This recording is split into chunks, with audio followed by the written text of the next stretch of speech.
Bonjour à tous et bienvenue pour cette nouvelle vidéo qui va traiter sur la thématique de l'homosexualité. Donc je vais vous parler des livres qui vont parler de l'homosexualité et de l'homophobie forcément. Pourquoi je traite cette vidéo aujourd'hui? Le 17 mai, c'est la journée de la lutte contre l'homophobie et la transphobie. Donc j'en profite pour parler d'un sujet qui est très important. Alors, déjà pour commencer, l'homosexualité au XXIe siècle est encore très critiquée, très mal vue. Et il y a encore des personnes qui se font agresser parce qu'homosexuels, parce que transsexuels. Et pour moi, c'est un sujet qui est important parce qu'on est ce qu'on est, on ne choisit pas nos orientations sexuelles. C'est quelque chose qui vient au fur et à mesure quand nous grandissons. Et les homosexuels, les transsexuels ne décident pas de faire chier le reste de la planète. C'est vraiment quelque chose qui, voilà, qui ne peuvent pas l'expliquer. Ils le sont. Un point, c'est tout.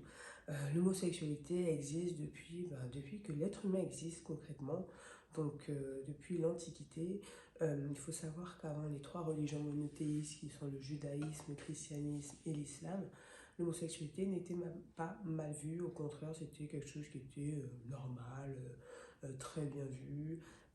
Et je vais vous parler pour ça donc du banquet de Platon qui aborde ce sujet. Alors, pour ceux qui l'ont étudié au lycée, on ne vous a pas dit que c'était en fait une orgie pédéraste, mais en fait c'est voilà, une orgie gay. Et hormis le fait que ce soit une orgie gay, en fait, dans le banquet de Platon, nous avons différents discours de différents intervenants. Donc, pour vous situer le banquet de Platon est écrit donc par Platon en 380 avant Jésus-Christ, donc avant l'ère commune.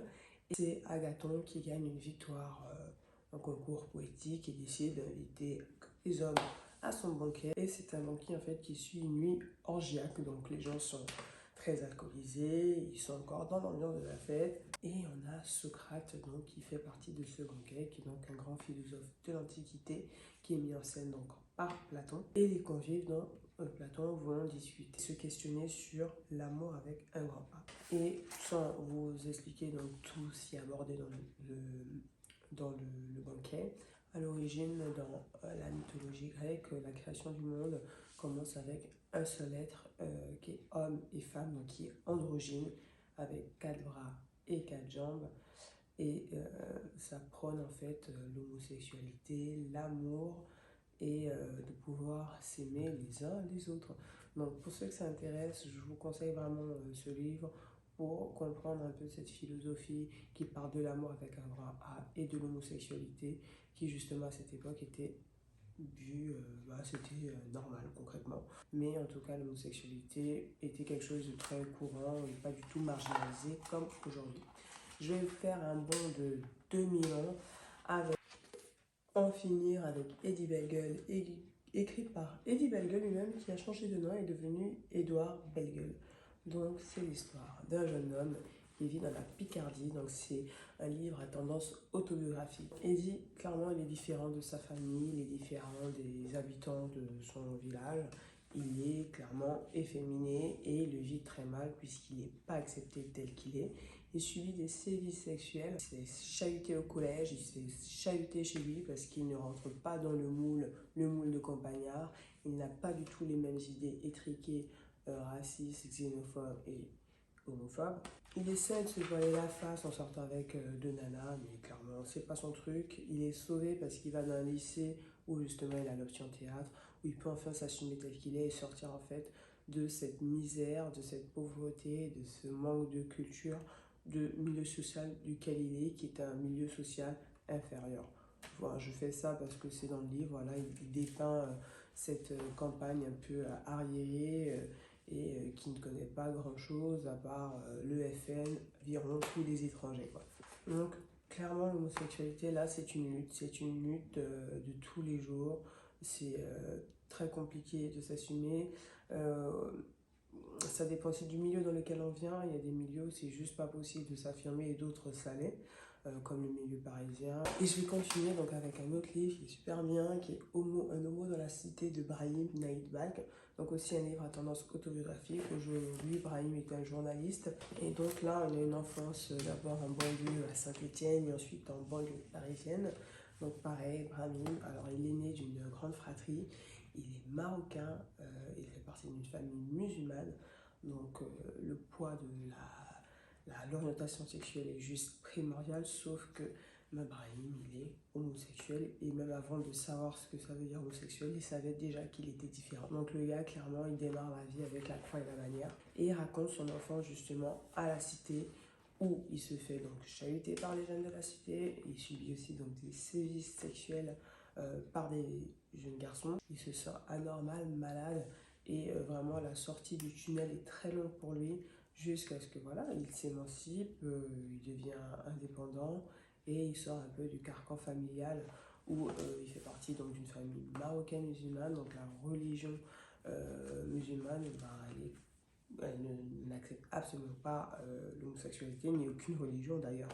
Donc il nous explique justement comment il a lutté, essayer de se fondre dans le moule, ce qui n'est pas évident, parce qu'il y a toujours cette idée d'un moule où il faut se fondre, une certaine normalité dans laquelle ils ne se reconnaissent pas. Ces deux personnages qui sont des livres du coup à tendance autobiographique, donc c'est quand même du vécu, et c'est hyper touchant parce qu'on comprend que c'est pas un choix, son orientation sexuelle n'est pas un choix, c'est quelque chose que l'on ressent, que l'on vit, qui vient du fond des tripes, et on n'y peut rien. Un autre livre qui est hyper intéressant, qui se passe pour le coup dans les années 20 en Angleterre, c'est Derrière la porte. Un livre d'entre-deux-guerres, donc j'adore. Un livre qui parle d'amour, j'adore. Et là, un amour lesbien, génial. On a Frances qui vit avec sa mère. Donc elles ont perdu, Frances a perdu ses frères à la guerre.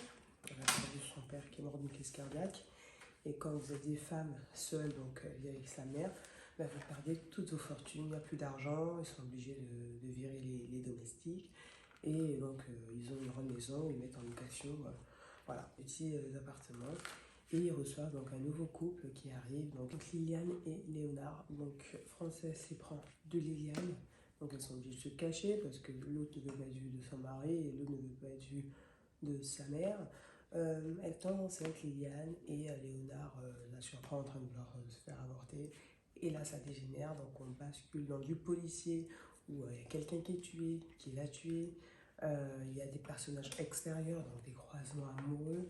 Et donc cette thématique de l'interdit, de l'homosexualité qui est en fait en filigrane tout au long du roman, où on suit Frances qui justement veut juste de l'amour et se rend compte qu'elle a été bernée d'une certaine manière, et elle essaie de lutter contre ses sentiments jusqu'à même penser au suicide, parce que sa mère fait l'autruche et parce qu'elle vit dans un monde où on a le droit de rien faire.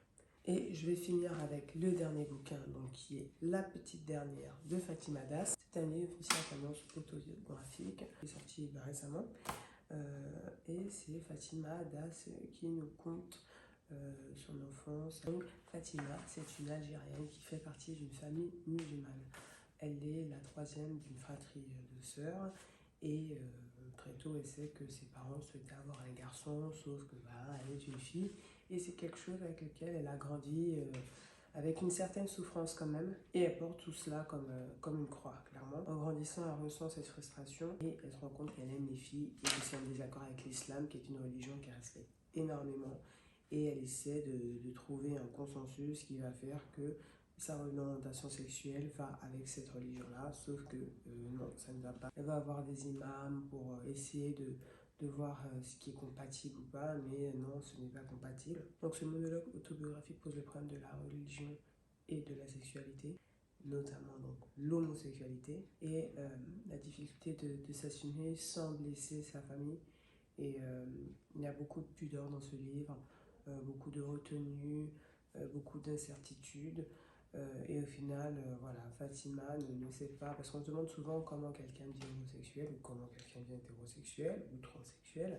On se pose tous la question, est-ce que c'est inné, ça se passe dans le ventre, il y a un gène, voilà. Donc au final, moi j'ai plus l'impression que c'est quelque chose qui va être ambiant dans la société, et chaque personne réagit d'une manière ou d'une autre, et qui peut pousser des gens à faire des choses d'une telle façon et des gens d'une autre façon. Et la sexualité en fait partie. Ça peut être un traumatisme, quelqu'un va va vivre d'une certaine manière, mais un autre individu le vivra d'une autre manière. Et un individu, une femme sera attirée par des nanas et une autre fille sera attirée quand même par des garçons. Donc voilà, pour moi c'est quelque chose qui se construit au fur et à mesure que l'être humain se construit tout simplement, parce que quand on est, voilà, on est une page presque vierge dans le sens où si la grossesse s'est bien passée avec l'enfant, bah voilà, l'enfant quand il naît, on a tout à lui apporter à ce moment-là, à partir du moment où il respire l'air extérieur. Donc voilà, moi j'ai trouvé ces livres hyper touchants. Si vous avez des lectures à me conseiller sur cette thématique, parce que j'ai pas parlé de transsexualité, j'ai pas encore lu de livres qui parlent de personnages transsexuels, donc je suis intéressée. J'ai fait une petite liste, mais voilà, si vous en avez qui sont vraiment juste ouf, faut vraiment pas hésiter à m'en parler. Et puis, tout ce que j'ai à dire, c'est que l'amour est universel, donc aimons-nous les uns les autres. Ça fait un peu prêche religieux. Sur ce, je vous dis salutations.